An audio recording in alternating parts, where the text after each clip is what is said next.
Halo para bos-bosku dimanapun kalian berada, bagaimana kabarnya? Kembali lagi bersama gua Felis. Kali ini kita akan membahas film kungfu jadul lagi. Dan cerita di film kali ini itu akan melibatkan perguruan kungfu melawan bela diri Jepang, yang pastinya banyak pertumpahan darah dan cocok lah untuk menemani kegabutan Anda dikala menghabiskan waktu sembari rebahan. Dan karena tak ingin spoiler di awal mengingat akan menghilangkan esensi dari filmnya, maka dari itu tanpa banyak basa-basi lagi, mari kita masuk dan mulai ke alur ceritanya.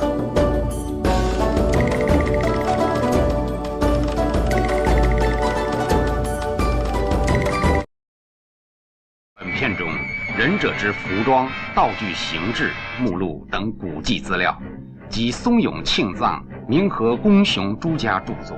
Di awal film, kita diperlihatkan dua kelompok perguruan kungfu beda aliran yang pada momen ini mereka tengah mengadakan sparring untuk menentukan kelompok mana yang akan memimpin desa ini, di mana masing-masing dari perguruan harus menurunkan 10 orang petarungnya untuk berduel. Dan dalam sepanjang pertarungan berlangsung, perguruan yang mengenakan seragam putih mampu mendominasi, dan hal tersebut membuat ketua dari perguruan lawan risau karena pada dasarnya perguruan mereka lah yang paling ngebet untuk menjadi pemimpin desa.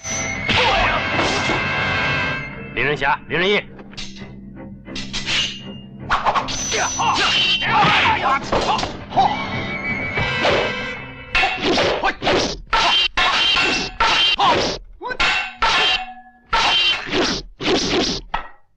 Meskipun di beberapa pertarungan kalah, ketua yang bernama Tuan Hong ini rupanya sudah mengantisipasi dengan menyiapkan seorang petarung yang berasal dari Jepang. Dengan menggunakan keahlian samurainya, petarung Jepang berhasil mengalahkan satu murid perguruan putih. Dan karena bertarungnya dengan orang Jepang, ada peraturan yang mengharuskan lawan yang kalah itu mati. Yang spontan si petarung pun memilih bunuh diri daripada harus menanggung rasa malu. Dan karena pertarungan ini masih harus berlanjut, majulah seorang petarung bernama Lomang yang akhirnya bisa mengalahkan samurai Jepang tersebut. Yang ketika si samurai akan mengakhiri hidupnya, si samurai memberikan sepucuk surat kepada Tuan Hong, dan rupanya surat itu diperuntukkan untuk temannya yang ada di Jepang sana, dan Tuan Hong diminta untuk mengirimkan surat itu setelah dirinya mati nanti.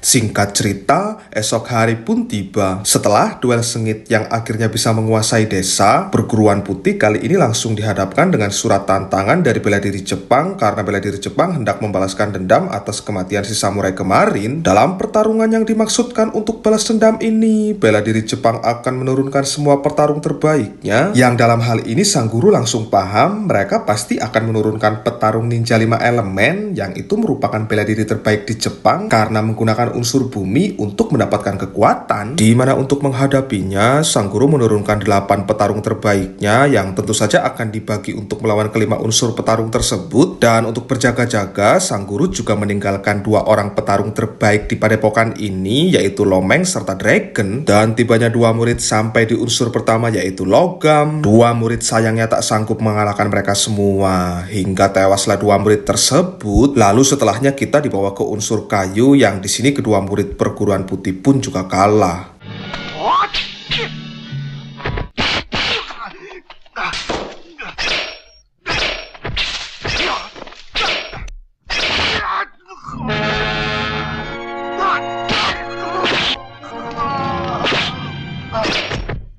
Sampai di unsur berikutnya, yaitu air, kedua murid laki-laki berhasil dikalahkan. Dan di unsur berikutnya, yaitu api, kita akhirnya diperlihatkan sosok pemimpin bela diri Jepang yang mengirim surat tantangan kemarin. Dia itu bernama Kimbuchi, dan di pertarungan ini pun satu murid berhasil laki-laki dikalahkan, hingga ketika menyisakan satu murid lagi yang saat ini berada di unsur tanah. Lagi-lagi di unsur ini perguruan putih juga harus kalah, dan nampaknya pertarungan balas dendam ini belum akan berakhir sampai di sini. Karena ternyata Kimbuchi punya dendam dengan guru perguruan putih di masa lalu, dan ia berniat menghabisinya. Nah, untuk mempermudah agar bisa membaca situasi di padepokan perguruan putih, dikirimlah mata-mata seorang wanita bernama Junko. Dan melalui drama seolah-olah akan diperkosa, Junko berhasil membuat Lomeng ke-trigger, dan akhirnya Junko diperbolehkan tinggal karena dia mengaku hanya tinggal sebatang kara. Dan baru saja tinggal beberapa jam di sini, Junko langsung menggambar situasi yang yang ada di dalam sini. Dan untuk menghilangkan rasa kecurigaan, Junko juga membereskan kamarnya Lomeng yang itu justru membuat Lomeng jatuh cinta. 多谢你了。好好的花把它摘下来。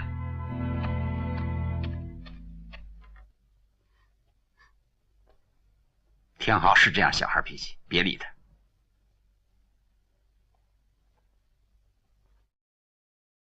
Keesokan harinya, Junko kembali melakukan aktivitas sembari mencari tahu di mana ruangan sang guru berada. Lewat cara menjadi juru masak di padepokan, Junko akhirnya mengetahui ruangan sang guru dan setelah mengantarkan makanan, Junko kembali menggambar Dena lokasinya hingga bereslah Dena tersebut. Dan kini Junko tinggal mencari celah agar bisa mengirim tanpa diketahui orang-orang. Di mana saat kertas tersebut disembunyikan di dalam topi, sebenarnya Dragon sempat curiga dan ingin meminjam topi tersebut. Tapi sayangnya harus dihentikan Lomeng, dan setelah mereka pergi, barulah Junko menggunakan kesempatan untuk mengirimkan suratnya. Dan setelah surat tersebut sampai, lalu Kimbuchi bisa melihatnya. Kimbuchi langsung bersiap-siap untuk melakukan serangan. Lantas di waktu yang bersamaan, Junko juga bersiap akan menyerang Lomeng. Yang di sini Junko menggunakan sedikit rayuan agar tidak dicurigai Lomeng. 别这样，你还是出去吧。你走投无路，我收留了你在这里，趁人之危。杨少爷，你真是君子。我们的麻烦也过去了，光明正大的论嫁去。请让我再吹一次箫给你听。 Nah, saat waktunya tiba, Kimbuchi akhirnya muncul juga dan ia berhasil masuk dengan mudah, lantas langsung membunuh satu persatu murid tak terkecuali dengan si Junko yang berhasil menusuk Lomeng dengan menggunakan senjata seruling yang sebelumnya sudah disiapkan olehnya, dan dengan ini pertarungan pun dimulai.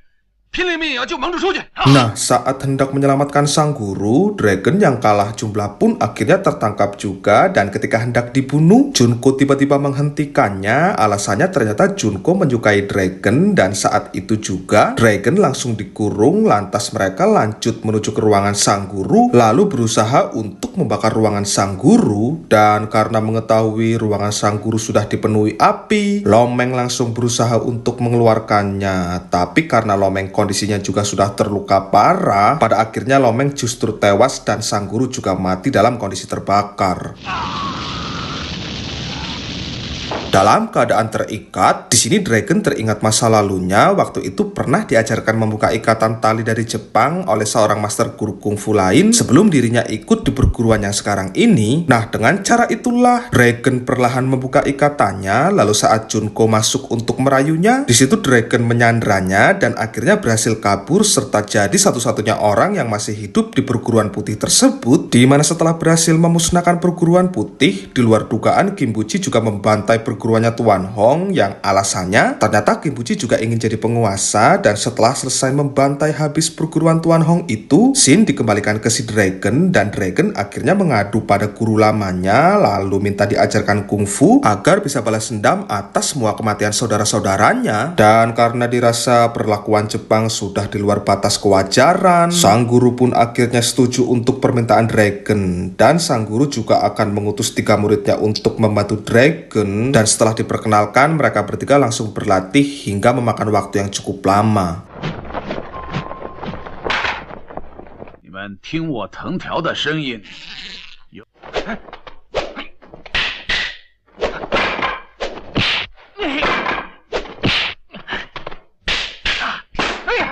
新人好厉害啊，简直神出鬼没。还有什么五盾阵？我最早教你的托付术就是起重词。 曾以这种功夫戏弄曹，有充分准备，也无信。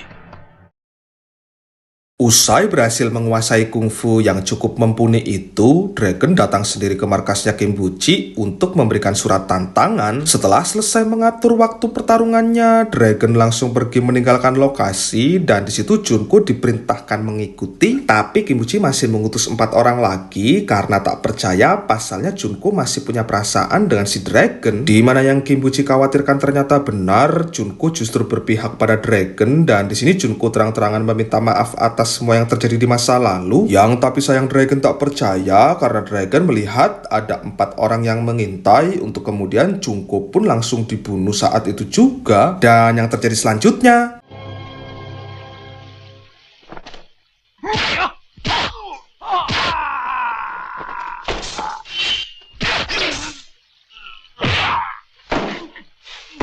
dan setelah berhasil membunuh semuanya, kini tiba saatnya bagi Dragon untuk melawan ninja 5 elemen yang dimulai dari unsur logam terlebih dahulu dan dibantu oleh ketiga temannya. Dengan ini, pertarungan pun dimulai.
Di unsur yang terakhir yaitu tanah, ternyata Kimbuchi sudah ada di situ untuk menunggu kedatangan mereka. Dan karena tak ingin melawannya langsung, Kimbuchi memilih bersembunyi di dalam tanah terlebih dahulu. Sementara mereka yang baru datang langsung disambut unsur tanah, tapi mereka tetap mampu mengalahkan semuanya. Dan kini tiba saatnya bagi mereka untuk melawan Kimbuchi. Dan dengan ini pertarungan pun dimulai.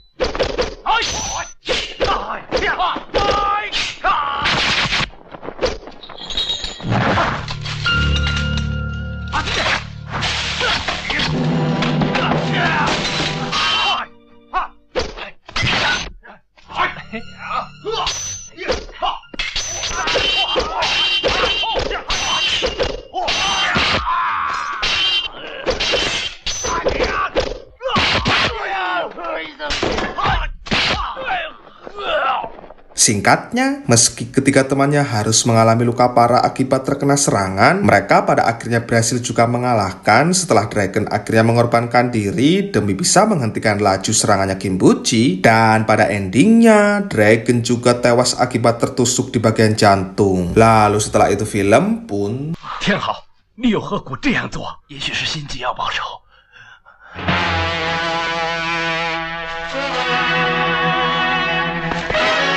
tamat.